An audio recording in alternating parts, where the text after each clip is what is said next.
Hello everyone. देखिए हमारी जो क्विक रिवीजन सीरीज चल रही है, इसका हमारा ये नेक्स्ट लेक्चर है। पिछले लेक्चर में हम लोगों ने फंडामेंटल राइट से स्टार्ट किया था और आर्टिकल 22 तक देख लिया था। ठीक है, आज हम लोग स्टार्ट करेंगे आर्टिकल 23 से आगे। ठीक है, देखिए जितना अब देखिए पीसीएस का भी, यूपी पीसीएस का भी और आरओ का, यूपीएससी का, सबकी डेट आ चुकी है। ठीक है, अब टाइम है कि एकदम लग के पढ़ाई कर लेने की। ठीक है, तो जितनी बार आप इसको देख पाइए, जितनी जो भी डाउट हो पूछिए, जितना पूछ पाएँ। ठीक है, जहाँ पे भी दिक्कत हो, इन द सेंस पॉलिटी के अलावा भी किसी सब्जेक्ट में तुरंत पूछिए, उसके लिए हम लोग लेके आएंगे। ठीक है, ज़रूर अपना फीडबैक दीजिए और देखते रहिए जितनी बार आप रिवीजन कर सकें। और ये तो मान लीजिए कि अगर आपने ये सीरीज़ को पॉलिटी की फॉलो कर लिया, ठीक है, तो इस जो क्विक रिवीजन सीरीज है, इससे बाहर के पीटी के क्वेश्चन नहीं आएंगे। बस आपको करंट वाला थोड़ा सा पोर्शन देखना होगा। हालांकि करंट को लेके भी हमारी एक सीरीज आने वाली है, तो बस आपको करंट ऐड करना होगा। पीटी से आप ये श्योर हो सकते हैं कि इससे बाहर के क्वेश्चन नहीं आएंगे। ठीक है, चलिए नेक्स्ट क्वेश्चन, नेक्स्ट स्टार्ट करते हैं।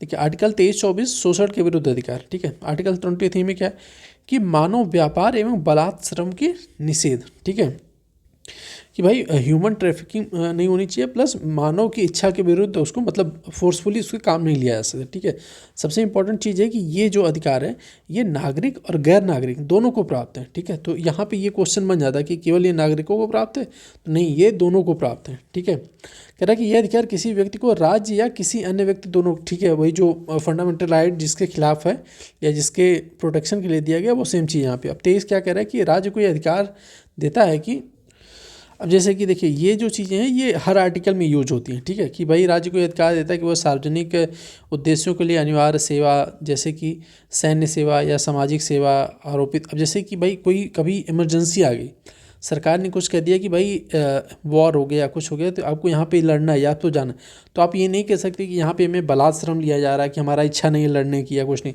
तो उसके लिए हमें वेतन अगर भी सरकार नहीं देती है तो आपको वो करना पड़ेगा, क्योंकि कुछ परिस्थितियाँ ऐसी आ सकती हैं जिसमें सरकार आपको काम ले सकती है, तो उसको बलात् श्रम में या फोर्सफुली वर्क में नहीं काउंट होगा। ठीक है, अब देखिए आर्टिकल जो 23 में, इसमें आयु का निर्धारण नहीं किया गया। ठीक है, क्वेश्चन ये बनता है कि भाई कई बार हमने देखा था एक उसमें बन जाता है कि क्वेश्चन की भाई 18 वर्ष से कम उम्र के बच्चों को नहीं लगा सकते। नहीं, इसमें आयु का निर्धारण नहीं किया गया है। ठीक है, तो ध्यान रखिएगा, ये इंपॉर्टेंट पॉइंट है।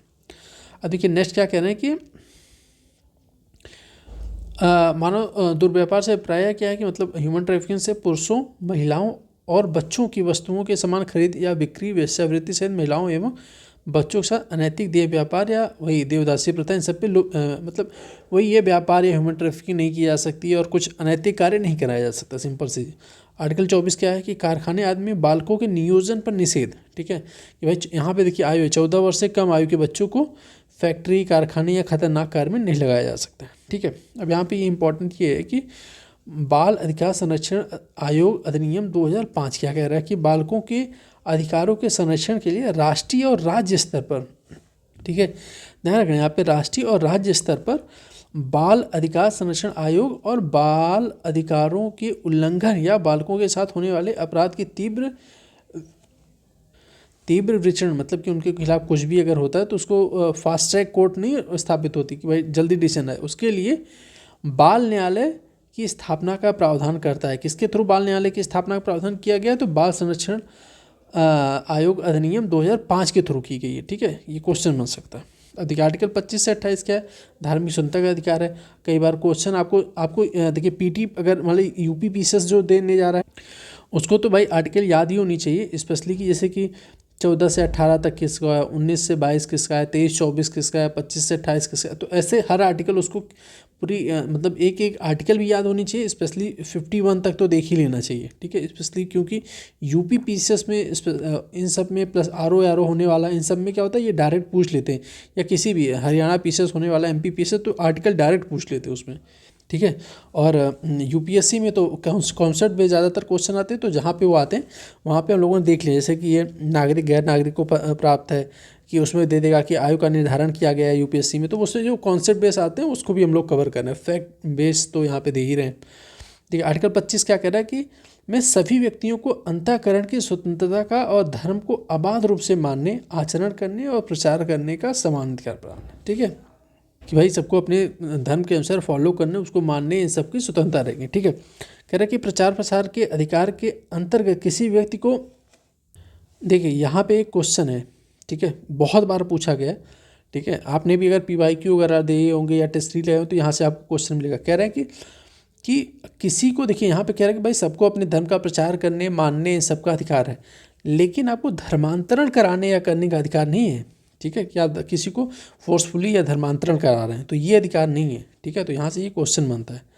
अब आर्टिकल 25 कह रहा है कि धार्मिक विश्वास, धार्मिक पूजा, परंपरा के आचरण का अधिकार प्रदान करता है। ठीक है, तो क्लियर। कह रहा है इसमें कुछ अपवाद भी, जैसे लोक व्यवस्था या नैतिक व्यवस्था, मूल अधिकारों से जुड़े अन्य प्रावधान के उल्लंघन में धर्मांतरण के मामले में लागू नहीं होती। भाई कुछ भी वही है, नैतिक व्यवस्था, सदाचार और कानून व्यवस्था, इन सबके वही जो युक्त प्रतिबंध लगाए गए उसकी बात कर रही है। आर्टिकल 26 कह रहा है कि धार्मिक कार्यों के प्रबंधन की स्वतंत्रता। आर्टिकल 26, प्रत्येक धार्मिक समुदाय या उसके किसी भी अनुभाग को निम्नलिखित अधिकार प्राप्त होंगे। क्या होंगे कि धार्मिक और मूर्ति प्रयोजनों के लिए संस्थाओं की स्थापना, पोषण का अधिकार, चल एवं अचल संपत्ति के अर्जन करने का अधिकार, उसका स्वामित्व रखने का अधिकार। अब वही नहीं तो जैसे कि कोई भी अपने धर्म का प्रचार प्रसार करने के लिए कुछ संपत्ति ट्रस्ट बन कर सकता है, ट्रस्ट स्थापना हो सकती है। ठीक है, मंदिर या मस्जिद, गिरजा, गुरुद्वारा कुछ भी बनवाने के लिए वो चीज़ें अपनी प्रोसेस, एक कमेटी के थ्रू प्रोसेस बनवा सकते हैं। इन सब पे मतलब स्वतंत्रता अधिकार दिया गया उनको। ठीक है, धर्म विषयक जो कार्य हैं। अब देखिए सबसे इंपॉर्टेंट चीज़ है, देखिए 25-26 में अंतर क्या है। ठीक है, देखिए स्पेशली जो 26 है ना, ये सामूहिक स्वतंत्रता की बात करता है, जबकि 25 देखेंगे तो ये व्यक्तिगत ज़्यादा अधिकार इसमें दिए गए। जैसे कि इसमें क्या है, अंतःकरण की स्वतंत्रता। ठीक है, अंतःकरण क्या होता है, हमारे खुद के अंदर करें, अंतःकरण की स्वतंत्रता और धर्म के अबाध अनुकरण एवं प्रसार का अधिकार। ठीक है, प्रसार का अधिकार, धार्मिक मामलों में प्रबंधन एवं स्वतंत्रता का अधिकार दिया। जबकि यहाँ पे फिर क्या कह रहा है कि इसमें आर्टिकल 26 में धार्मिक संप्रदाय एवं उनके अनुभागों को, देखिए यहाँ पे मतलब पूरी टीम या कमेटी या संप्रदाय अनुभाग की बात की जा रही है। ठीक है, अब देखिए व्यक्तिगत अधिकारों की गारंटी देता है, इसमें क्या है कि सामूहिक रूप से धार्मिक अधिकारों की गारंटी देता है। ठीक है, माइन्यूट सा अंतर है, लेकिन ये पूछ लिया है। देखिए 25-26 कॉन्सेप्ट क्लियर लेके चलने की अंतर क्या है। व्यक्तिगत धार्मिक स्वतंत्रता की रक्षा करता है, और ये क्या कर रहा है कि सामूहिक धार्मिक स्वतंत्रता की रक्षा कर रहा है के तहत प्राप्त अधिकार लोक व्यवस्था, नैतिक एवं मूल स्वास्थ्य से जुड़े अन्य प्रावधानों के उल्लंघन में धर्मांतरित मामले में लागू नहीं होंगे। जाहिर सी बात है, वही उल्लंघन सब, इसमें भी वही बात की गई कि वही ये नैतिक मूल अधिकार, इन सब पे उल्लंघन या फिर धर्मांतरण के मामले में लागू नहीं होंगे। धर्म के अभिव्यक्ति के लिए समुदाय से स्वतंत्रता है। ठीक है, अब देखिए आर्टिकल 27 क्या कह रहा है। आर्टिकल 27 कह रहा है कि किसी भी व्यक्ति को किसी विशिष्ट धर्म या धार्मिक संप्रदाय की आवृत्ति या पोषण में व्यय करने के लिए करों के समुदाय के लिए बाध्य नहीं। जाहिर सी बात है, कह रहा है किसी भी व्यक्ति को या किसी भी धर्म या समुदाय को कर के लिए या टैक्स के लिए जो है बाध्य नहीं किया जा सकता। ठीक है, अब यहाँ पे अभी हम देखेंगे कि इसमें कर इन सब की बात की गई संविधान में, लेकिन शुल्क की बात नहीं की गई। ठीक है, तो शुल्क लिया जा सकता है, करों इन सब पे नहीं किया जा सकता। प्लस क्या है कि राज्य को किसी भी धार्मिक, ठीक है, कि राज्य किसी, सिंपल सी बात है कि भाई हमारे यहाँ क्या पंथ निरपेक्ष कॉन्सेप्ट है, पंथ निरपेक्ष राज्य की अवधारणा की। तो इसमें कि राज्य को जो है ये अधिकार नहीं है कि वो किसी विशेष धर्म को प्रोत्साहित करे, किसी विशेष धर्म को से टैक्स ले या चंदा ले और दूसरे को फ़ायदा पहुँचाए, नहीं, सबको साथ समान व्यवहार करना। हाँ, लेकिन कुछ मामलों में कह रहा है कि यह व्यवस्था केवल कर उगाही पर रोक लगाती है, शुल्क पर नहीं, कि भाई किसी चीज़ का शुल्क लिया जा सकता है। ठीक है, अब देखिए धार्मिक शिक्षा में उपस्थित होने का आर्टिकल 28। ठीक है, आर्टिकल 28 देखिए सिंपल सी चीज़ है, यहाँ पे देखिए क्या है। फिर आर्टिकल शिक्षण संस्थाओं में 4 प्रकार के विभेद करता है। क्या करता है कि पूर्णतः राज्य द्वारा पोषित संस्थाएं धार्मिक निर्देश पूर्णतः, ठीक है, जो राज्य द्वारा जो है पूर्णतः राज्य के अंडर मतलब कि राजस्व से या फिर मान्यता से चल रही, तो उसमें धार्मिक आपको उपदेश या धार्मिक शिक्षा देना प्रतिबंधित है। ये कह रहा है कि राज्य द्वारा प्रशासित किंतु न्यास द्वारा स्थापित, इसमें धार्मिक शिक्षा दी जा सकती है। राज्य द्वारा मान्यता प्राप्त संस्थाएं और राज्य द्वारा वित्त सहायता प्राप्त करने वाली संस्थाएं। ठीक है, कि किस विभेद कहाँ पे किया गया। अब यहाँ पे भी देख लीजिए, कहने की वही बात की गई कि यद्यपि राज्य द्वारा प्रशासित किंतु अन्य विन्यास या न्यास द्वारा स्थापित, ठीक है, संस्थाओं में ये व्यवस्था लागू नहीं होती। कि भाई अगर जैसे कि अगर राज्य मान्यता दे दी, लेकिन मैनेजमेंट और पैसे हर चीज़ अगर कोई ट्रस्ट या संस्था के थ्रू लगा रहा है, तो वहाँ पे धार्मिक शिक्षाएं दी जा सकती हैं। ठीक है, अब देखिए यहाँ पे क्या कह रहा है कि यहाँ से क्वेश्चन यहाँ से बनते ज़्यादातर कि कह रहा है कि धार्मिक एवं भाषाई अल्पसंख्यकों को सुरक्षा प्रदान करती। पहला तो यही क्वेश्चन है कि क्वेश्चन पूछ लेता है किस किस कौन से प्रकार की अल्पसंख्यकों को संरक्षण दिया गया आर्टिकल 29 में। तो इसमें हमारे यहाँ धार्मिक और भाषाई अल्पसंख्यकों की बात की गई। ठीक है, क्या भारत के किसी भी भाग में रहने वाले नागरिकों के लिए किसी भी अनुभाग को जिसकी अपनी बोली, भाषा, लिपि, संस्कृत को सुरक्षित करने का अधिकार है। ठीक है, ध्यान रखिएगा, यहाँ पे एक एक चीज़ पूछ ली जाती है कि बोली, भाषा, लिपि और संस्कृत को संरक्षित करने का अधिकार है। ठीक है, हालांकि संस्कृत बहुत ही ब्रॉड शब्द है। ठीक है, उसमें सब कुछ आ जाता है, लेकिन जो हमारे आर्टिकल में मेंशन है वहाँ पे संस्कृत लिखा गया, मतलब कल्चर की बात। कह रहे किसी भी नागरिक को राज्य के अंतर्गत आने वाले शैक्षणिक संस्थानों या राज्य से सहायता प्राप्त संस्थानों में धर्म, जाति या भाषा के आधार पर प्रवेश से नहीं रोका जा सकता। किसी भी समुदाय के धार्मिक अधिकारों को सुरक्षा करने वाला प्रावधान किया गया। नागरिकों के व्यक्तिगत अधिकारों की गारंटी चाहे वह जिस समुदाय का हो। ठीक है, मतलब सबके साथ समान व्यवहार वाली बात है। धार्मिक और भाषाई अल्पसंख्यकों को सुरक्षा प्रदान करता है। अब यहाँ पे हम लोगों ने देखा था ना कि जब आर्टिकल 17 पढ़ रहे थे, ठीक है, तो उसमें क्या था कि हमारे संविधान में अस्पृश्यता को परिभाषित नहीं किया गया। अब देखिए यहाँ पे भी ये क्वेश्चन ये बन जाता है कि हमारे संविधान में क्या अल्पसंख्यकों को परिभाषित नहीं किया गया कि अल्पसंख्यक हैं कौन। ठीक है, ये आपको एक जब बीच में लेक्चर में आता रहेगा, हम भी डिस्कस करते रहेंगे। जैसे अस्पृश्यता हो गया, ठीक है, अब अल्पसंख्यक हो गया, लाभ का पद हो गया। ठीक है, ऐसे भी मतलब 10-15 ऐसे शब्द हैं जिसको क्या है कि संविधान में मेंशन तो किया गया, लेकिन उसकी मतलब परिभाषित नहीं किया गया कि वो चीज़ें हैं क्या। जैसे अल्पसंख्यक कौन है, तो अल्पसंख्यक के बारे में कोई डिटेल या परिभाषित नहीं किया गया। ठीक है, और क्वेश्चन यहीं से बन जाता है कि हमारे आर्टिकल में जैसे 17 में संविधान में अस्पृश्यता को परिभाषित किया गया है या फिर अल्पसंख्यक की परिभाषा आर्टिकल 29 में दी गई। तो ध्यान रखना कि इस बारे में परिभाषित नहीं किया गया और यही सेम क्वेश्चन बन के आ जाते हैं। अब सर्वोच्च न्यायालय ने क्या व्यवस्था दी है, स्पेशली कह रहा कि सर्वोच्च न्यायालय स्पेशली व्यवस्था दी है, मतलब कि जो डिसीजन आए उसके थ्रू क्या कंक्लूजन निकला है। ठीक है, क्या कह रहे कि भाषा के संरक्षण में देखिए कह रहा भाषा के संरक्षण में या भाषा संरक्षण के लिए आंदोलन करने का अधिकार दिया जाता है। ठीक है, आंदोलन मतलब कि अपनी चीज़ों को व्यक्त करने का। ठीक है, हड़ताल का अधिकार नहीं है, ध्यान रखिएगा, हड़ताल नहीं, आंदोलन के यहाँ पे बात की गई। इस अनुच्छेद में दी गई व्यवस्था के केवल अल्पसंख्यकों तक ही सीमित नहीं है, क्योंकि नागरिकों के अनुभाग का अभिप्राय है कि अल्पसंख्यकों के साथ बहुसंख्यक दोनों कि अगर मान ली कोई अल्पसंख्यकों का अधिकार का उल्लंघन हो रहा है या उनकी कल्चरल या फिर जहाँ पे ये बात की गई ना, कहाँ पे लिपि, भाषा, बोली, संस्कृत, इन सब का अगर संरक्षण के लिए केवल अल्पसंख्यक ही नहीं बहुसंख्यकों को भी लगता है कि भाई संरक्षण इनका किया जाना चाहिए, तो वो भी आवाज़ उठा सकते हैं। ठीक है, अब यहाँ पे देखिए आर्टिकल 30 में शैक्षणिक संस्थाओं की स्थापना और प्रशासन करने का अल्पसंख्यक वर्गों का अधिकार।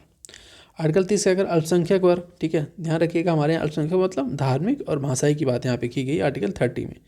ठीक है, क्या अधिकार करे कि सभी अल्पसंख्यकों को अपनी रुचि के शैक्षणिक संस्थानों को स्थापित करने और उनका प्रशासन करने का अधिकार है। ठीक है, किसी अल्पसंख्यक वर्ग द्वारा स्थापित या प्रशासित शिक्षण संस्थाओं में संपत्ति के अनिवार्य अर्जन के लिए उपबंध करने वाली विधि बनाते समय राज्य यह सुनिश्चित करेगा कि ऐसी संपत्तियों के अर्जन के लिए, ठीक है, विधि द्वारा नियत या उसके अधीन निर्धारित धनराशि इतनी होगी खंड के अधीन प्रत्याभूत अधिकारों को निर्बंध।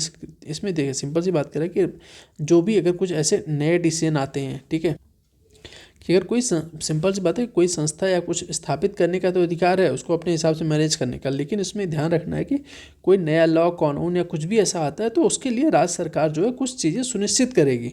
ठीक है, कि भाई ये चीज़ें होनी चाहिए, अगर वो फुलफिल करते हैं तो वो अपने हिसाब से फिर मैनेज कर सकते हैं, लेकिन राज्य द्वारा कुछ चीज़ें जो सुनिश्चित करनी है उसको पहले उनको फुलफिल करनी होगी। ठीक है, कि सहायता देने में राज्य अल्पसंख्यक वर्गों द्वारा प्रबंधित किसी भी शैक्षणिक संस्थानों के साथ भेदभाव नहीं करेगा। ठीक है, अगर राज्य किसी को सहायता दे रहा है तो ये नहीं कि किसी एक विशेष धर्म को प्रोत्साहित करे दूसरे को नहीं, इसमें कह रहा है कि सबको, किसी एक धर्म को वो मतलब सिंपल से किसी के एक के साथ भेदभाव नहीं करेगा, दोनों को प्रोत्साहन देगा या समान संरक्षण देगा, इसकी बात हो रही।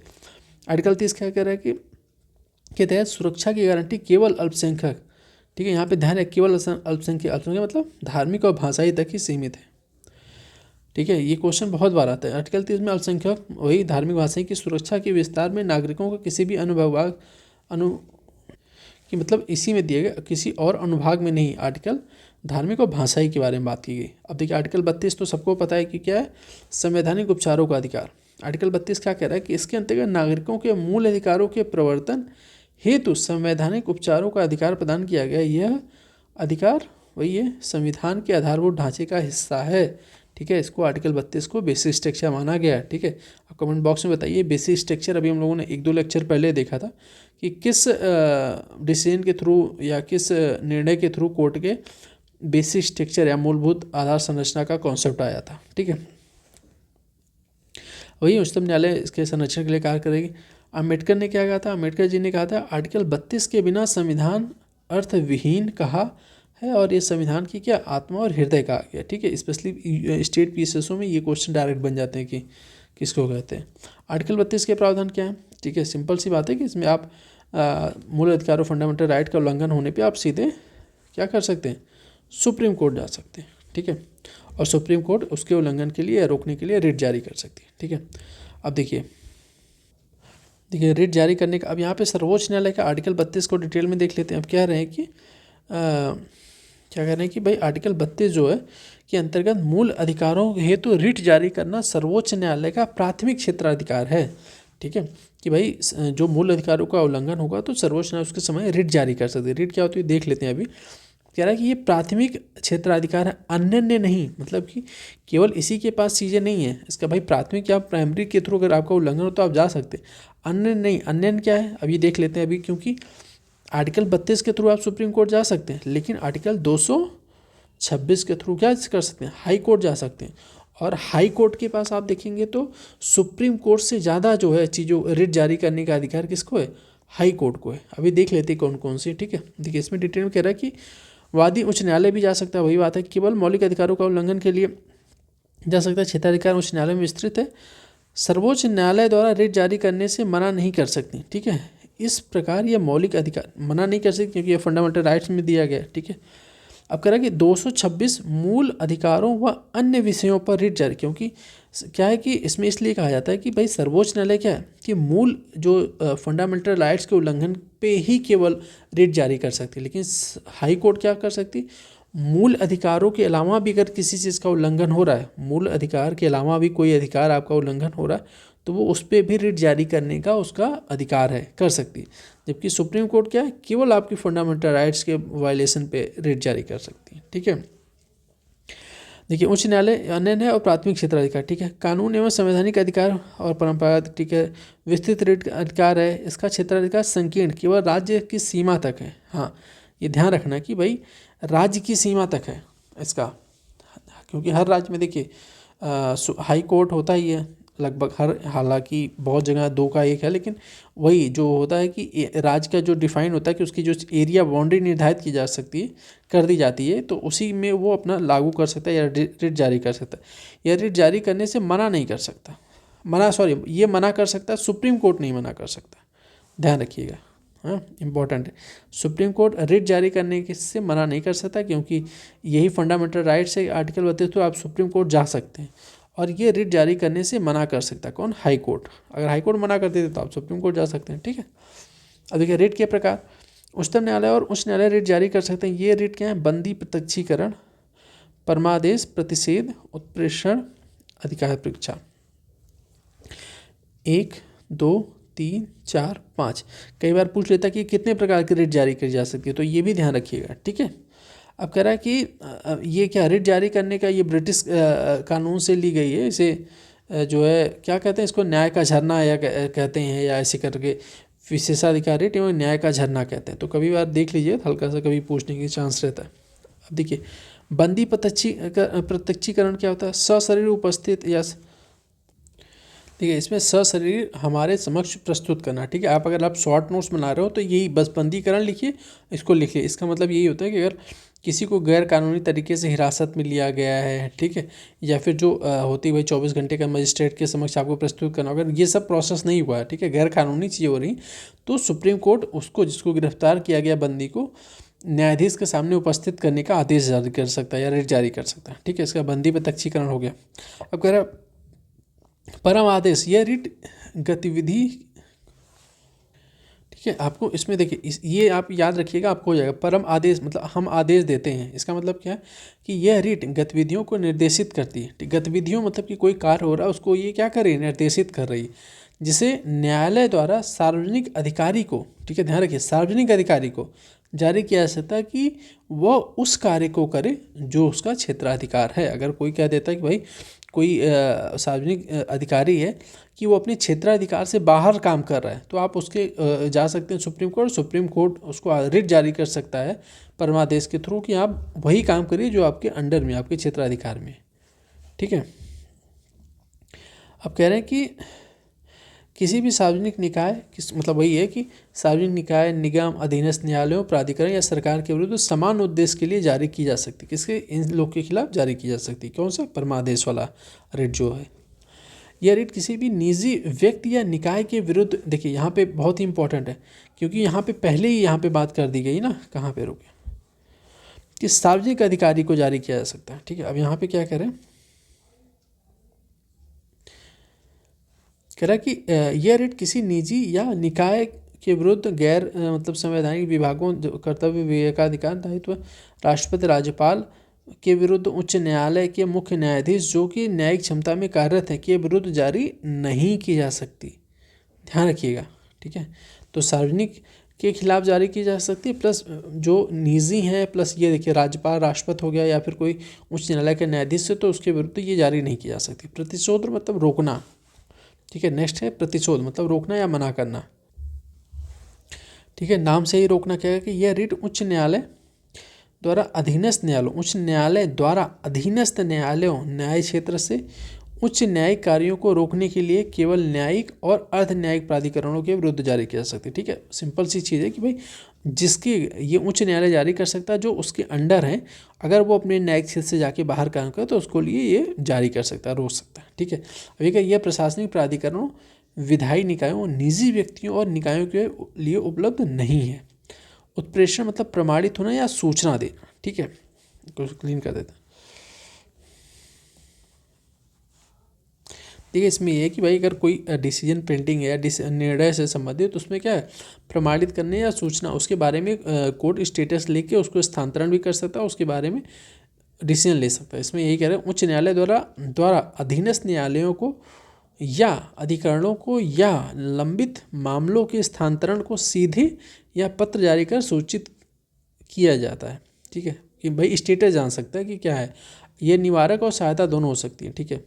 अब मतलब कि स्टेटस जान कर किसी को भाई अगर कोई मान सकता है कि अच्छा ये कोई भी कोर्ट में दाखिल हुआ था, अधीनस्थ न्यायालय या फिर डिस्ट्रिक्ट कोर्ट में, तो उसके बारे में स्टेटस जान सकता है, प्लस स्टेटस जानने के बाद उससे संबंधित डिसीजन ले सकता है। सिंपल सी चीज़ ये कह रहा है। 1991 में सर्वोच्च न्यायालय ने फैसला सुनाया था कि यह प्रशासनिक प्राधिकरणों के विरुद्ध भी जारी किया जा सकता है, ठीक है। अब जैसे क्या होता है कि अगर कोई सुप्रीम कोर्ट का डिसीजन आ गया, ठीक है, यही क्वेश्चन बन जाता है अभी भी कि हमें तो पता है कि भाई ये अधीनस्थ न्यायालय इन सब पे जारी कर सकता, लेकिन जब डिसीजन आ गया कि भाई ये क्या नाम है, प्रशासनिक जो प्राधिकरण है, ठीक है, इनके विरुद्ध भी जारी किया जा सकता है, तो यही क्वेश्चन बन सकता है कि इसमें क्या देगा कि ये प्रशासनिक प्राधिकरण के विरुद्ध जारी नहीं किया जा सकता, ठीक है, केवल सार्वजनिक प्राधिकरणों के विरुद्ध जारी किया जा सकता है। तो यहाँ पे थोड़ा कन्फ्यूजन हो जाती है, तो यहीं से जहाँ कन्फ्यूजन वहीं क्वेश्चन बन जाता है, तो ध्यान रखिएगा। अब कह रहे हैं अधिकार परीक्षा, मतलब सिंपल से किस अधिकार से, ठीक है। आप थोड़ा सा अंदर पढ़ लेंगे और ये हेडिंग आप नोट कर लेंगे, तो एक दो बार रिवीजन करेंगे भाई किस अधिकार से, तो पता चल जाएगा अधिकार परीक्षा चाहिए, इसका अंदर ये चीज़ें क्या कह रहे हैं। न्यायालय द्वारा किसी व्यक्ति द्वारा सार्वजनिक कार्यालय में दायर अपने दावे की जांच करने के लिए जारी किया जा सकता है। व्यक्ति द्वारा लोक कार्यालय में अवैध अनाधिकृत ग्रहण करने को रोकता है। सिंपल सी इसमें भी है कि किसी भी की व्यक्ति को जो सार्वजनिक या लोक व्यवस्था में है, उसको अपने कार्य को बाउंडेशन के बाहर जाने पे रोकता है। सिंपल सी चीज़ कि सार्वजनिक कार्यालय इन सब में जांच करने से क्या करें, किसी व्यक्ति द्वारा सार्वजनिक कार्यालय में दायर अपने दावे की जांच के लिए क्या करता है, जांच के लिए जारी किया जा सकता है। या अगर इसको और अगर क्लियर में समझे तो इसका मतलब ये हो जाता है, जैसे कि अधिकार परीक्षा मतलब क्या है, अधिकार परीक्षा मतलब होता है कि इसमें क्या है कि आपका क्या प्राधिकार होता है, ठीक है। सिंपल सी बात है कि आपका क्या प्राधिकार होता है, आप मतलब आपकी क्या किस अधिकार से, कह रहा है कि इसमें अवैधानिक रूप से, ठीक है, अवैधानिक रूप से किसी सार्वजनिक पद पर आसीन व्यक्ति के लिए जारी किया जा सकता है, ठीक है। ध्यान रखना है कि अवैधानिक रूप से किसी सार्वजनिक पद पर आसीन व्यक्ति के विरुद्ध जारी किया जा सकता है। ठीक है, स्पेशली ये जारी करने का क्या उद्देश्य होता है, एक तो कि अवैधानिक रूप से, ध्यान रखना अवैधानिक यहाँ पे इंपॉर्टेंट है क्योंकि ये सार्वजनिक कार्यालयों के मामले में जारी नहीं किया सकता, जो अवैधानिक रूप से जो किसी सार्वजनिक पद पर आसीन है उसके विरुद्ध जारी किया जा सकता है। ठीक है, और इसका जारी करने का क्या उद्देश्य होता है, इसका दो उद्देश्य होता है जारी करने का। एक होता है लोकहित के लिए जारी कर सकता है, दूसरा क्या होता है न्यायिक सक्रियता के लिए जारी किया जा सकता है। तो दो चीज़ों के लिए जारी किया जा सकता है। किसके लिए जारी किया जा सकता है, जो अवैधानिक रूप से किसी सार्वजनिक पद पर आसीन है उसके लिए जारी किया जा सकता है। ठीक है, देखिए आर्टिकल 33 क्या कह रहा है कि संसद को सशस्त्र बलों, अर्धसैनिक बलों तथा पुलिस बलों, खुफिया एजेंसियों तथा अन्य बलों के मूल अधिकारों पर युक्तियुक्त प्रतिबंध लगाने का अधिकार है। ठीक है, ध्यान रखिएगा कि भाई अगर जैसे ये सशस्त्र बल हो गए या फिर अर्धसैनिक बल, पुलिस, खुफिया एजेंसी, ये जो है इनके अधिकारों को रोकने का मतलब कि प्रतिबंध लगाने, क्योंकि देखिए बहुत सी चीज़ें होती हैं तो इनको वो मतलब स्वतंत्रता का अधिकार, समानता का अधिकार, ये सब इतनी तरीके से मतलब इनके फंडामेंटल राइट्स पूरे नहीं दिए जा सकते। ठीक है, क्योंकि ये कुछ विकट परिस्थितियों में ही कार्य करते हैं। ठीक है, तो इसको रोकने के लिए या इस पर प्रतिबंध लगाने के लिए कौन कानून बना सकता है, संसद, केवल संसद ही बना सकती है। इस मामले में क्या राज्य विधानमंडल कोई कानून नहीं बना सकता। ठीक है, तो ध्यान रखिएगा संसद बना सकती है, राज्य विधानमंडल, ये क्वेश्चन आए। देखिए नेक्स्ट कह रहा है आर्टिकल 33 क्या कह रहा है कि मार्शल लॉ देख रहे हैं हम लोग। ठीक है, कि तहत संसदीय कानून जहाँ तक मूल अधिकारों को लागू करना, जाहिर सी बात है कि कह रहा है कि जहाँ पे मार्शल लॉ लागू होगा, ठीक है, मार्शल लॉ लागू हो गया, संसदीय कानून के थ्रू लागू होता है, वहाँ पे उच्च न्यायालय या सुप्रीम कोर्ट या हाई कोर्ट जो है उसकी रीट अधिकार, जो मतलब कि डिसीजन ले सकते हैं फंडामेंटल राइट के वॉल्यूशन पे, वो रीट जारी करने का अधिकार से बाहर होगी जिस क्षेत्र में मार्शल लॉ लागू होगा। ठीक है, बाहर होगी। आर्टिकल 34, भारत में कहीं भी मार्शल लॉ लागू हो तब अनुच्छेद 34 भारत में कहीं भी मार्शल लॉ लागू है तब अनुच्छेद 34 मूल अधिकारों पर प्रतिबंध के लिए प्रावधान करता है। ठीक है, अगर मान लीजिए किसी क्षेत्र में मार्शल लॉ लागू कर दिया गया तो वहाँ पे मूल अधिकार जो है बहुत सारे क्या हो जाते हैं, प्रतिबंधित हो जाते हैं, और उसके लिए फिर लोग जो है क्या हो सकते हैं, सुप्रीम कोर्ट या हाई कोर्ट नहीं जा सकते मतलब सुप्रीम कोर्ट हाई कोर्ट जा सकते हैं, लेकिन सुप्रीम कोर्ट हाई कोर्ट को रिट जारी करने का अधिकार जो है निलंबित करती हो जाता है। ठीक है, यहाँ पे ये बात हो रही कह रहा है। अब इसके रिलेटेड कोई भी अगर चीज़ होती है तो बस संसद ही कानून बना सकती है, और वहाँ पे संसद, अगर जो कानून संसद किसी भी मार्शल लॉ क्षेत्र के लिए आदेश या जारी कर सकती है, और जो भी इसके लिए कार्य होगा मार्शल लॉ के थ्रू, जो भी डिसीजन होगा मार्शल लॉ के थ्रू निर्णय लिए जाते हैं, और सुप्रीम कोर्ट हाई कोर्ट इस पर नहीं कुछ कर सकते। इसमें ये मार्शल लॉ की अवधारणा कहाँ पे, अंग्रेजी कानून से ली गई। मार्शल लॉ का तात्पर्य सैन्य शासन, अर्थात सेना द्वारा सामान्य प्रशासन को अपने नियम कानून, ध्यान रखिएगा वहाँ संविधान की बात नहीं की करे कि सेना द्वारा सामान्य प्रशासन को अपने नियम कानून के तहत संचालित किया जाता है, और वहाँ साधारण कानून क्या होते हैं, निलंबित हो जाते हैं, और सरकारी कार्यों को सैन्य अधिकरणों के अधीन कर दिया जाता है।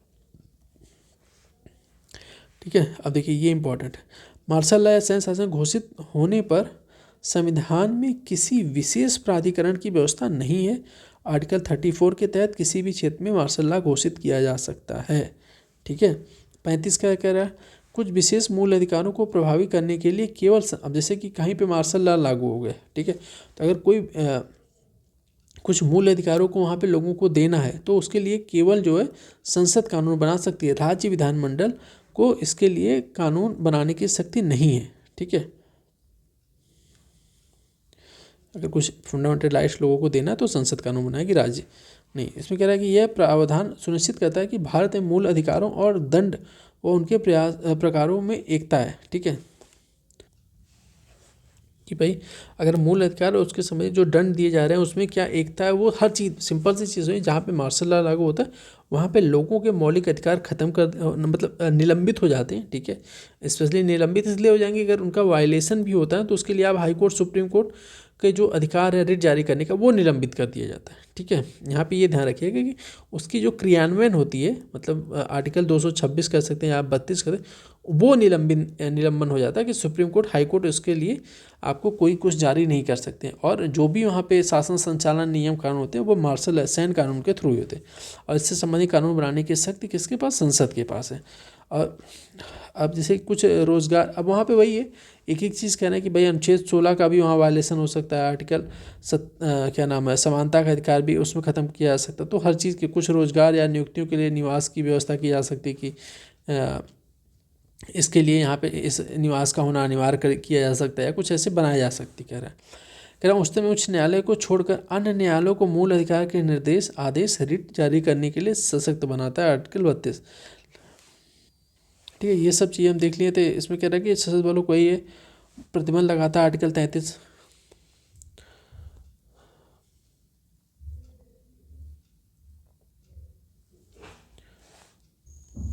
कि वही है कि अगर मार्शल लॉ के दौरान कोई भी कर्मचारी या कोई व्यक्ति कार्य करता है तो उसको वेतन वगैरह सब मार्शल लॉ के कानून के थ्रू दिए जाते हैं। प्लस जो भी इससे संबंधित डिसीजन है वो या फंडामेंटल राइट्स इसको देना है किस अधिकार के थ्रू, वो सब डिसीजन कौन लेता है? संसद लेती है। प्लस कह रहे हैं कि इसमें हर चीज़ संसद निर्णय लेती है कानून बनाने समय, लेकिन अगर कुछ हो सकता है कि संसद खुद कह दे कि भाई अच्छा राज्य को कुछ अधिकार इसमें राज्य सूची के दे सकती है। ठीक है, वो संसद पे स्वैच्छिक है कि वो दे सकती है कि राज्य पे कुछ कानून बनाने के लिए, नहीं तो मेन कानून वगैरह संसद ही बनाती है। अब देखिए मार्शल लॉ मतलब सैन्य जो कानून, आपातकाल में अंतर क्या होता है? मार्शल लॉ केवल मौलिक अधिकारों को प्रभावित करता है, जबकि आपातकाल क्या करता है? न केवल मौलिक अधिकारों को बल्कि केंद्र राज्य संबंध है, क्योंकि देखे होंगे कानून बनाने की शक्ति सीधे सब कुछ केंद्र के हाथ में आ जाती है, सेंट्रल के कि राज्यों के बीच राजस्व और विधायी शक्तियाँ सबका प्रभावित हो जाता है। लेकिन मार्शल लॉ क्या है कि केवल मौलिक अधिकार उसमें फंडामेंटल राइट वॉलेशन होते हैं या फंडामेंटल राइट प्रभावित होते हैं। ठीक है, और कुछ सीमित एरिया में लगाया जाता है, क्योंकि मार्शल लॉ सरकार और साधारण कानून न्यायालयों को निलंबित करती है। ठीक है, और सेना द्वारा सिविल प्रशासन का संचालन किया जाता है, जबकि राष्ट्रीय आपात का सरकार और अदालत दोनों को निलंबित कर दिया जाता है। ठीक है, क्योंकि देखिए अब आपातकाल करने पे क्या होता है? आपातकाल लगने पे राष्ट्रीय आपातकाल लगने पे आप देखेंगे वहाँ की राज्य, अगर मान किसी राज्य में जैसे आपातकाल लग गया, राष्ट्रीय कहीं पे लग गया, तो हर चीज़ कानून बनाने का अधिकार, सरकार सब कुछ निलंबन होकर केंद्रीय व्यवस्था हो जाती है। जबकि इसमें क्या है, बस आपको उसका सुप्रीम कोर्ट, हाई कोर्ट के जो अधिकार हैं रिट जारी करने के, उसको निलंबित कर दिया जाता है, बस ये है। और छोटे एरिया में लगता है।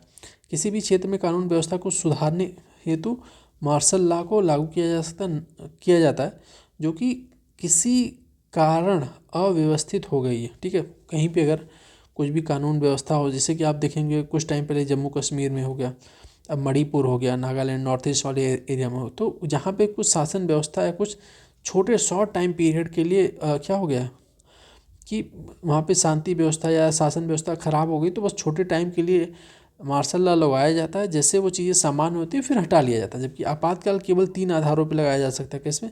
युद्ध, बाह्य आक्रमण, सशस्त्र विद्रोह, इनके लिए लगाया जाता है। अब कह रहा है कि मार्शल लॉ क्या किसी एक एरिया में लगाया जाता है, जबकि राष्ट्रीय आपात देखेंगे तो पूरे देश में लगाया जा सकता है और किसी एक विशेष क्षेत्र में भी लगाया जा सकता है। तो दोनों अधिकार राष्ट्रीय में होता है। तो यही पे बात की जा रही है यहाँ पे। ठीक है, देखिए यहाँ पे कुछ मूल अधिकारों के क्या अपवाद दिए गए। अपवाद दिए गए मतलब कि कह रहे हैं कि मूल अधिकार, अगर 9वीं अनुसूची में कोई अधिकार जारी कर दिया जाता है तो उसमें क्या होता है, उसमें सुप्रीम कोर्ट या हाई कोर्ट उसमें दखल नहीं दे सकती। हालांकि आपने देखा होगा कि अब इसको ख़त्म कर दिया गया। अब कहीं भी किसी भी चीज़ का उल्लंघन होने पे या लगता है कि वो मूल ढांचे के खिलाफ या संविधान के खिलाफ है या फंडामेंटल राइट का वायलेशन कर रहा है, तो सुप्रीम कोर्ट, हाई कोर्ट उसमें हस्तक्षेप कर सकती है। ठीक है, अब देखिए आलोचना क्या की जाती है? आलोचना ये की जाती है फंडामेंटल राइट्स की, कि कहा जाता है कि किसी भी अत्यधिक सीमाएं, मतलब कि मूल अधिकार या फिर फंडामेंटल राइट तो लोगों को दिया गया, लेकिन ये नहीं कर सकते, इस आधार पर रोका जा सकता है। तो बहुत सारे प्रतिबंध लगा दिए गए। तो आलोचना इस आधार पर की जाती है कि इतनी इसकी सीमाएं हैं, इतनी इसमें प्रतिबंध है कि उसका क्या होता है, वो एक प्रकार से मतलब पूरी फ्रीडम नहीं है लोगों को करने का। ठीक है, वही कह रहा है कि आर्थिक अधिकार स्पष्ट नहीं है, अभाव है स्पष्ट, आर्थिक आधार की बात नहीं की गई है। प्लस स्पष्टता का अभाव है बहुत जगह। अब इसे स्पष्टता की परिभाषा नहीं दी गई, अल्पसंख्यक की परिभाषा नहीं दी गई, तो ये आलोचना का कारण बनता है। प्लस स्थायित्व का अभाव, आपातकाल के दौरान जो है इसका निलंबन हो जाता है। अब इसका उपचार महंगा है कि आप सुप्रीम कोर्ट हाई कोर्ट जा सकते हैं डायरेक्ट, तो ये सुविधा है, लेकिन वो बड़ी लंबी प्रोसेस है, ठीक है, इसकी बात करिए। प्रथम दर्शन नहीं है, तो मतलब जो आदर्श चीज़ें होती हैं इसमें बहुत सारे प्रतिबंध हैं, ठीक है, बहुत सारे प्रतिबंध लगाए गए हैं। कोई बहुत जगह शब्दों की परिभाषाएं स्पष्ट क्लियर नहीं है। सुप्रीम कोर्ट हाई कोर्ट जाने का जो उपचार है या इसका इलाज कह सकते हैं कि वो काफ़ी महंगा है, ठीक है। आपातकाल लग गया तो वो सब फंडामेंटल राइट निलंबित हो जाते हैं, तो इसकी ये बात कही है। अब देखिए मूल अधिकार की महत्व क्या है, कह रहा है कि ये देश में लोकतांत्रिक व्यवस्था की क्या है, आधारशिला है। व्यक्तिगत स्वतंत्रता के रक्षक, व्यक्ति की गरिमा और सम्मान सुनिश्चित करता है और भारतीय राज्य में एक धर्मनिरपेक्ष की छवि करना और अल्पसंख्यकों के हितों की रक्षा करता है। ये इसके है। देखिए ये इंपॉर्टेंट है, ये ध्यान रखिएगा। कह रहा भाग 3 के अतिरिक्त जो अधिकार हैं क्या है कि देखिए विधि के प्राधिकरण के बिना करों का अधिरोपण न किया जाना, किसमें, आर्टिकल 265 में, ठीक है। कह रहा है विधि के प्राधिकरण के बिना व्यक्ति की संपत्ति से वंचित न किया जाना, ये आर्टिकल 300 क में कर दिया गया, ठीक है। भारत के राज्य क्षेत्र में व्यापार वाणिज्य और समागम की स्वतंत्रता किसमें, 301 में। तो ये ध्यान रखिएगा क्योंकि ये जो है ना आपको यहाँ से बहुत सारे क्वेश्चन बन के आते हैं, ठीक है। अब देखिए फंडामेंटल राइट और डीपीएसपी में जो है कंपैरिजन किया जा रहा है कि है या इसमें अंतर क्या है। तो इसको हम लोग कंपैरिजन तब देखेंगे जब हम लोग डीपीएसपी पढ़ लेंगे, ठीक है, क्योंकि तभी दोनों में अगर एक चीज़ आप पढ़ के दूसरा नहीं। अब अगले लेक्चर में हम लोग ये कुछ क्वेश्चन है देख लीजिएगा, ठीक है, स्क्रीनशॉट लेके।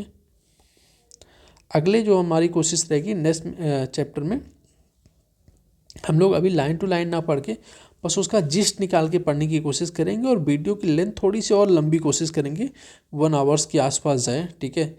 और क्योंकि देखिए सबकी डेट आ चुकी है, यूपी पीसीएस अभी आरओ भी है, हरियाणा का भी है, एमपी की यूपीएससी, तो सब में ये काम आएगा।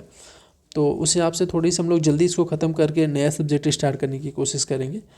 तो आप लोग सहयोग बनाए रखें, ज़्यादा से ज़्यादा लोगों को शेयर करें, अपना भी फीडबैक दें। अगर भी किसी सब्जेक्ट में आपको, जैसे ज्योग्राफी हिस्ट्री पॉलिटी हो गया चल ही रहा है, किसी और सब्जेक्ट में आपको डाउट है दिक्कत हो तो उसको बारे में ज़रूर बताइए कमेंट बॉक्स में। उसको हम लोग ज़रूर एक नए तरीके से इसी तरीके से लेके आएंगे, मेरे थ्रू या फिर शिल्पी मैम के थ्रू आपको वो वीडियो प्रोवाइड कराती जाएंगी, ठीक है। चलिए नेक्स्ट लेक्चर में हम लोग स्टार्ट करेंगे अपना डीपीएसपी, बहुत ही महत्वपूर्ण है, यहाँ से बहुत सारे क्वेश्चन आते हैं, ठीक है।